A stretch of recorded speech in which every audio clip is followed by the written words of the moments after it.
Les here of Les Archery Adventures. Series testing, successful hunting. Today I'm going to be testing another head by day 6.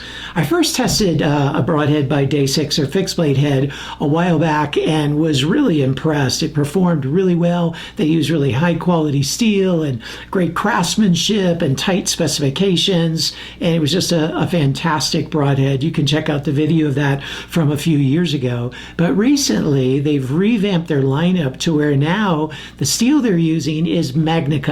They're the first, and at least to my knowledge, only at this point, broadhead company that's using MagnaCut, this new steel, in all of their broadheads and all of the blades of all of their heads.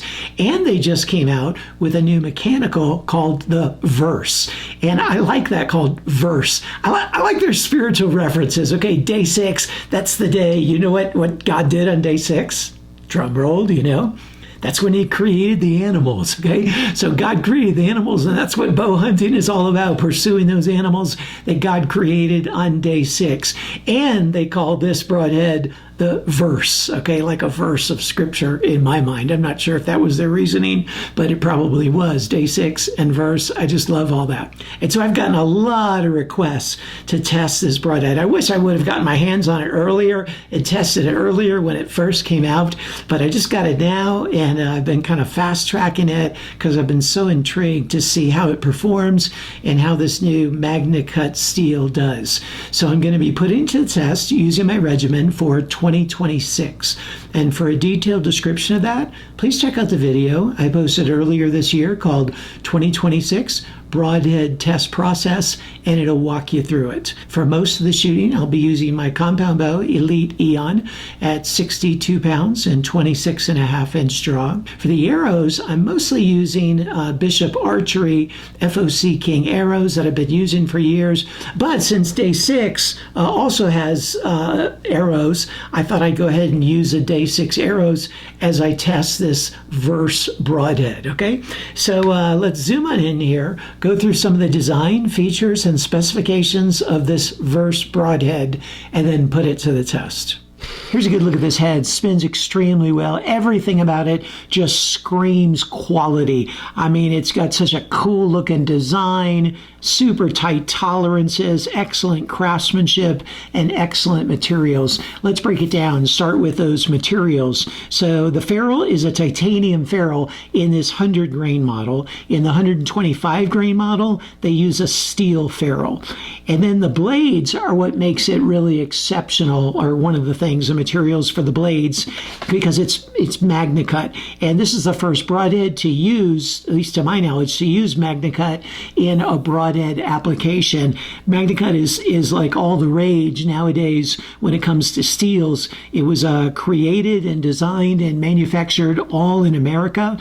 And what it does, what sets it apart, is it tries to find the best balance of hardness, toughness, and corrosion resistance of any knife application, or in this case broadhead application steel there is. Those are the things you're really looking at. You're looking at the hardness, the Rockwell hardness. You're gauged by the Rockwell scale to see how hard that steel is. That affects the edge and what kind of an edge you're able to put on it, how sharp it's able to get.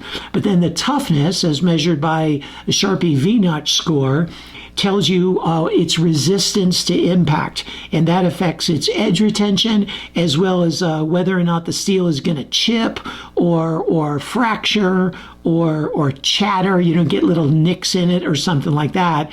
And then corrosion resistance is the third. How is it going to hold up to the elements? And there's other steels, like say 420 stainless steel, the most common steel there is in blades, in broadheads. That's stainless, great corrosion resistance. Hardness, it's pretty good, like maybe the low 50s in terms of hardness.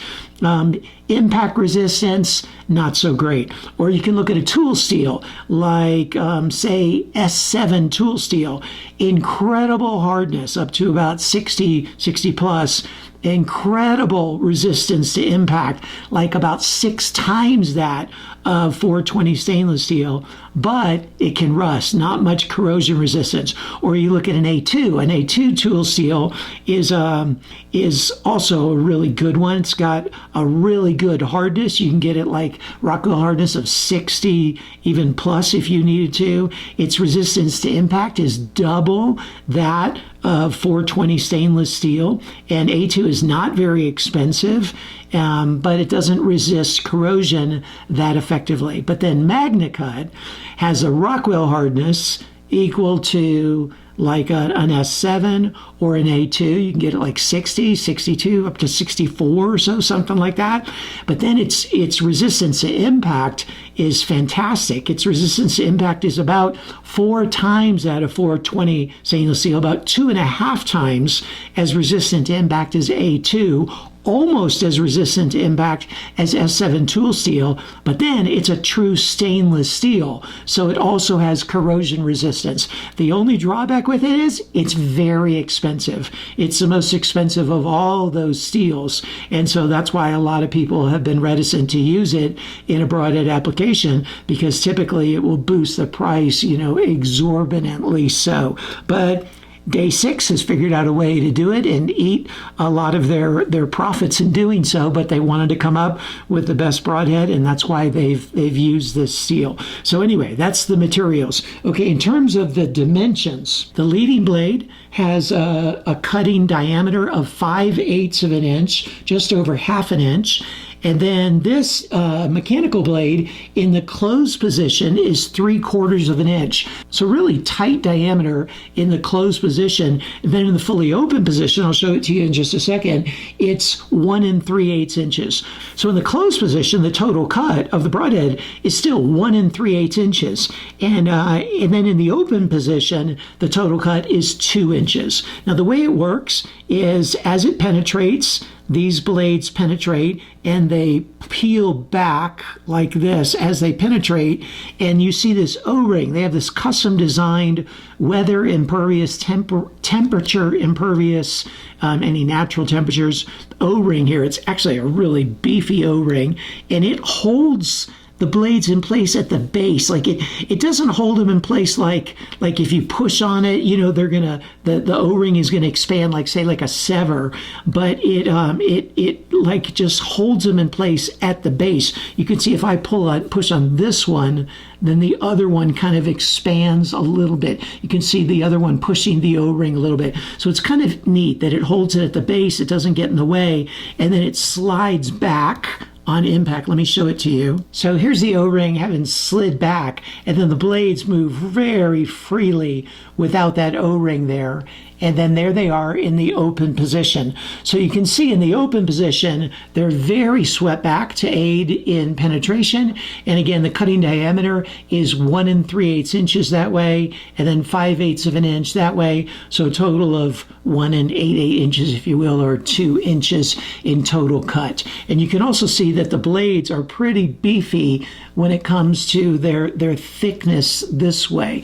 So not only are they kind of short and very swept back, actually have a gradual curve to them, just like this main blade has a gradual curve to aid in slicing and bloodletting. Not only are they durable in that sense, but they're pretty wide here as well. So I imagine that's going to be a pretty durable blade right there. Now the thickness of this main blade as well as the mechanical blade is 0.050 inches thick. So nice thickness to them. And the total length of the broadhead from the end of the arrow is 1.25 inches. So pretty short, compact package overall, again, to aid in flight. Now, one thing I want to note too here is that this leading blade, it really is like a true fixed blade. It's not just like a little extra add-on thing, it's a tough as nails fixed blade, and there's a bolt here that holds this all in place, but that bolt is not load bearing.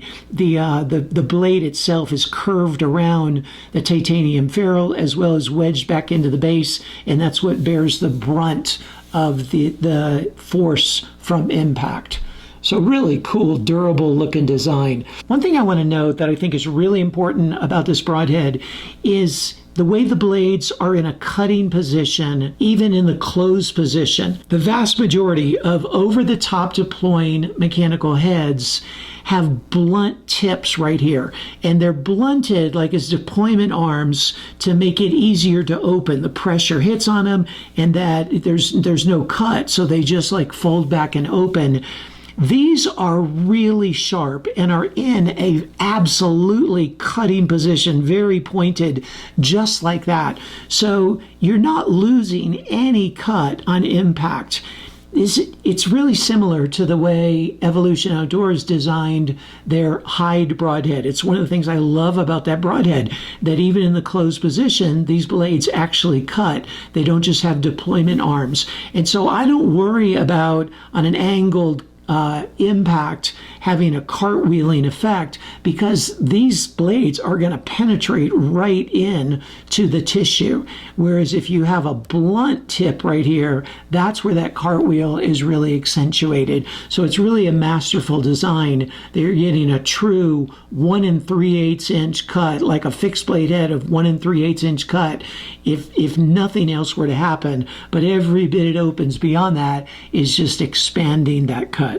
And the price of these comes out to $109 for a pack of 3, or $36.33 a head, which is a premium price, no doubt about it. But a couple things about that. One, they're very durable and will probably be able to be reused quite a few times. I look forward to testing the durability. But two, that's actually quite a bit less expensive than a number of other heads in the market that use a much less expensive steel. Hey, I really look forward to putting this head to the test and seeing how it performs.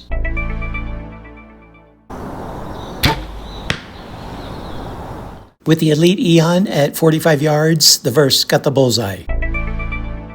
I won't be doing the crossbow flight test because Day 6 specifically doesn't recommend the Verse broadhead for crossbows. The flight noise was rated as an 8.6 on a 10-point scale, whereas a field point is a 10 on a 10-point scale.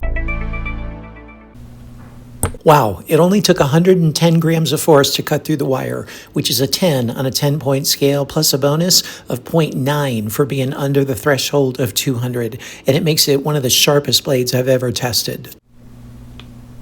I don't always test the sharpness of a leading blade in a hybrid like this, but figured I'd go ahead and do so. And wow, it only took 115 grams of force to cut through the wire, which is really impressive.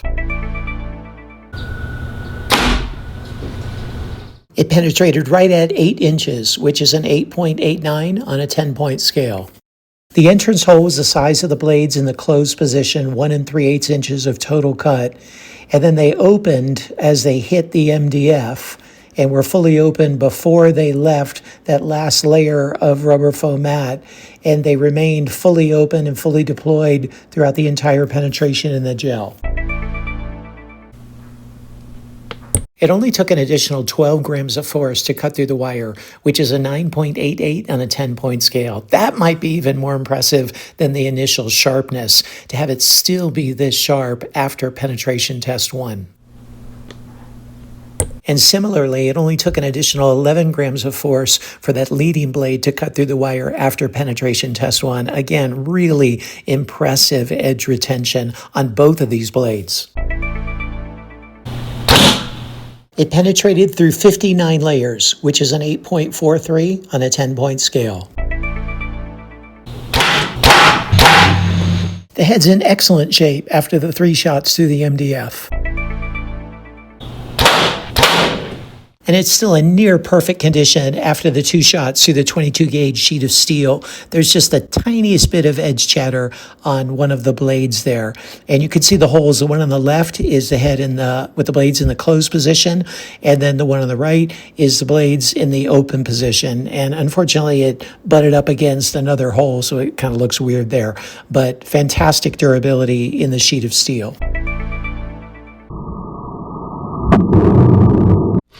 Here it is after all the durability testing, and wow, it just performed so well. Through the MDF, there was no damage. Through the 22 gauge sheet of steel, there was the tiniest bit of blunting in the tip, And the edges, the blades, I mean, I don't even know if I can call it edge chatter. There's just a little bit of, it looks like more cosmetic scraping. And then into the cinder block, I mean, look at it spin after hitting the cinder block. And it hit it so hard, it bounced back to where I was. And I had to jump up, and the arrow went right under my feet. That was a little more than I like.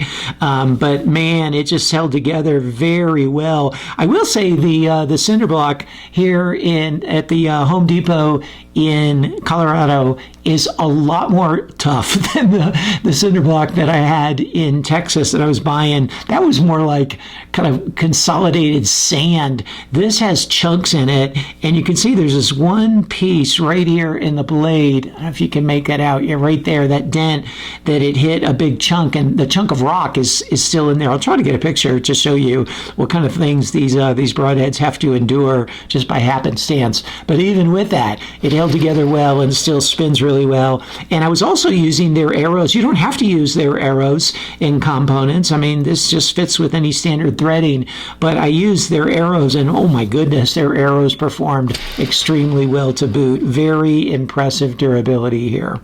So what'd you think of the verse?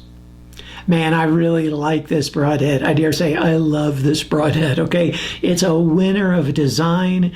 It's just got incredible materials, great specifications, great craftsmanship, and you saw the performance. It performed extremely well. Got a really, really high score, one of the highest scores of any head that I've tested.